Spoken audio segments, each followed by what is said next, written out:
I always knew something was off about this house, but I didn't expect the floor plan to betray me. I moved in a month ago. Cheap price, quiet neighborhood, no immediate red flags. The house had charm arch doorways, old oak floors, and a weirdly long hallway that connected all 3 bedrooms. The only real issue was the closet in my room. It was shallow, too shallow. Not like someone built it to store clothes, more like someone built it to cover something up. Still, I dismissed it. People remodel. People hide bad pipework, whatever. That is, until last night. I was lying in bed reading when I heard 3 knocks, not on the front door, not the walls, from inside the closet. I froze, the kind of freeze where your breath is too loud and you're trying not to exist. Then nothing, not a sound. After 5 minutes, I got up, flicked on the closet light, and opened the door. Empty.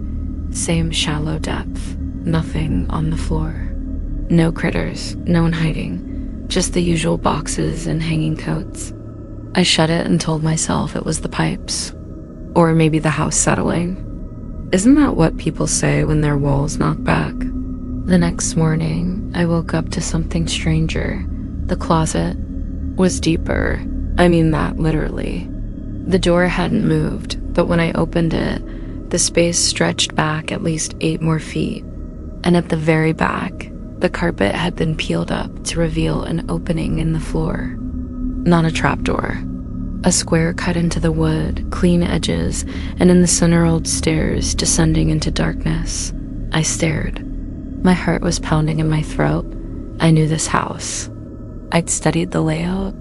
There was no basement, none. Even the real estate agent said so. And yet, here it was. A staircase I'd never seen before. I took out my phone. No signal in the closet. I walked back into the bedroom full bars, stepped back in dead. Like the space itself didn't want to be recorded. I should have called someone. A contractor, a priest, hell, even the police. But curiosity is a sickness and mine runs deep. I grabbed a flashlight, took a deep breath, and started down the stairs.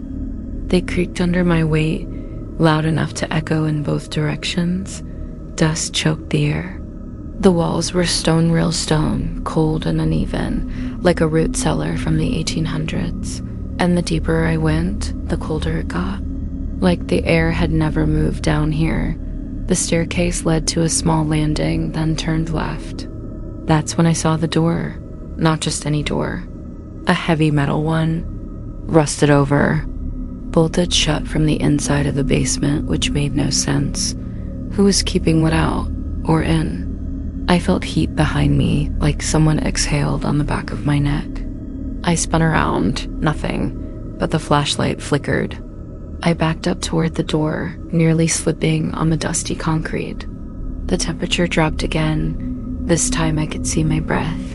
And then, a whisper. Very faint. Behind the door.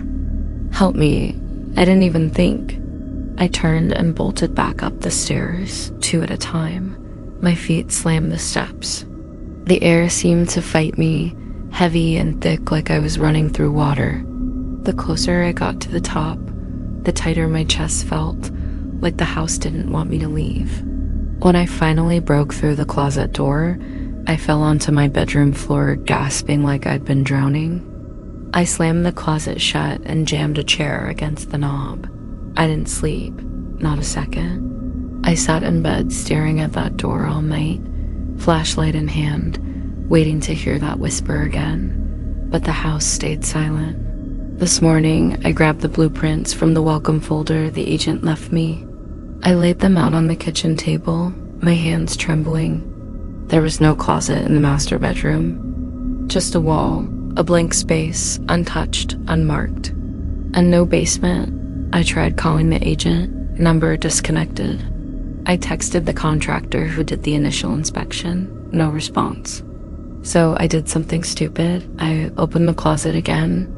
The stairs were still there, but the metal door was wide open now. And this time, the whisper wasn't asking for help. It was calling my name. I didn't go down right away. I just stood there at the top of the stairs, one hand gripping the closet door, the other holding my phone like it could save me. The flashlight from the night before was still on my nightstand, untouched. But I didn't grab it. Something about that felt too final, like bringing light down there would make it real again. But the whispering kept getting louder. Not shouting, not even pleading, just persistent. Like a voice trying to convince me.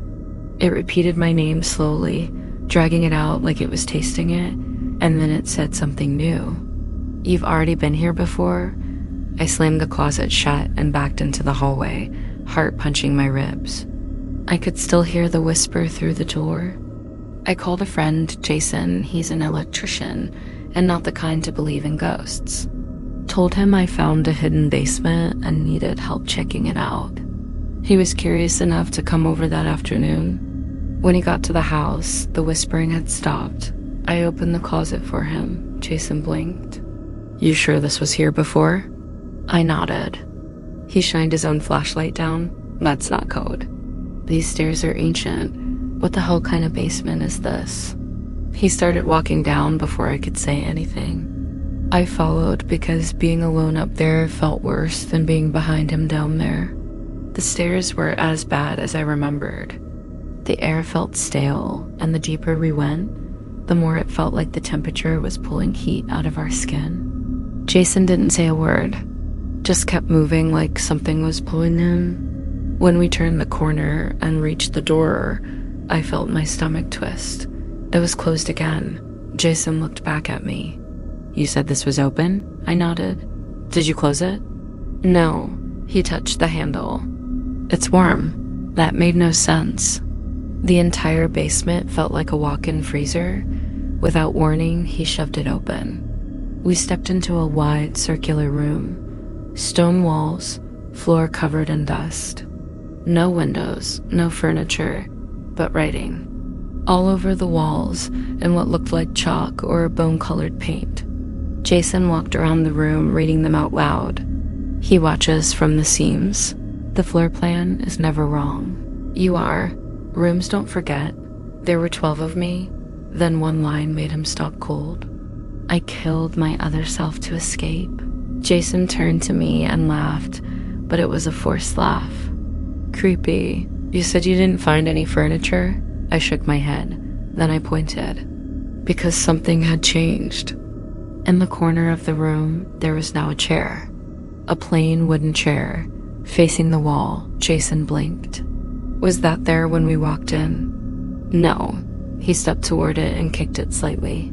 We both jumped when it creaked like someone had just stood up from it. Then I saw it. Footprints. Fresh ones. Coming from the wall to the chair. Jason's flashlight flickered, then cut out completely. So did mine. Everything went black. I reached for Jason in the dark. My hand grabbed his arm. Then he whispered, "Don't move." His voice sounded off, lower, like he had something in his throat. I whispered back, "Why?" And that's when his voice, his real voice, cried out from the other side of the room, "Get out. That's not me." The arm I was holding tightened around my wrist. It felt like skin, but underneath it was something hard, angular, too long. I screamed and tore away, running blindly toward Jason's voice. He grabbed me, yanked me to the stairwell. We ran up the steps together. I didn't even look back. When we burst through the closet, I slammed the door and pushed the dresser in front of it. Jason was pale, sweating, shaking. I saw it, he said.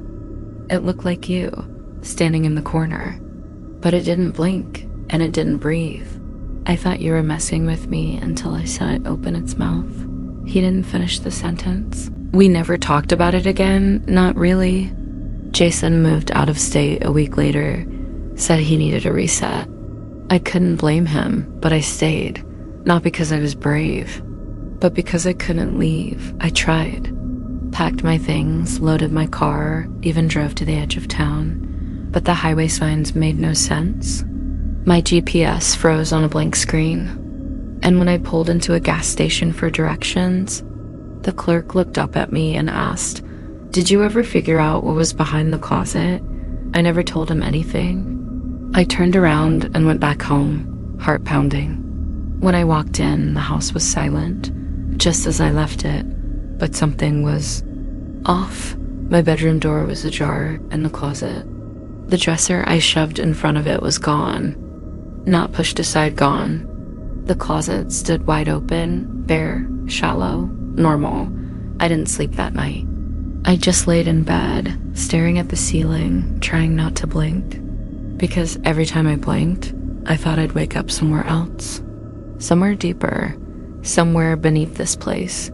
The dream started again. In them, I was in that circular room, but I wasn't alone. I was sitting in the wooden chair, facing the wall, hearing someone behind me breathing, louder, closer until it wasn't breathing anymore. It was mimicking me, my voice, my laugh, my crying. I'd wake up gasping, drenched in sweat. Sometimes my closet door would be open again. Sometimes it would be locked from the inside.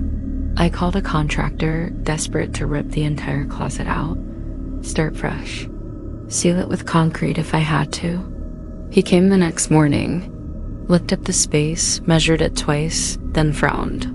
"You got dead space behind this wall," he said. "How much?" He tapped the drywall. "More than there should be. It's like a whole other room behind here." I froze. "Can you break through it?" He nodded. "You sure you want that, though?"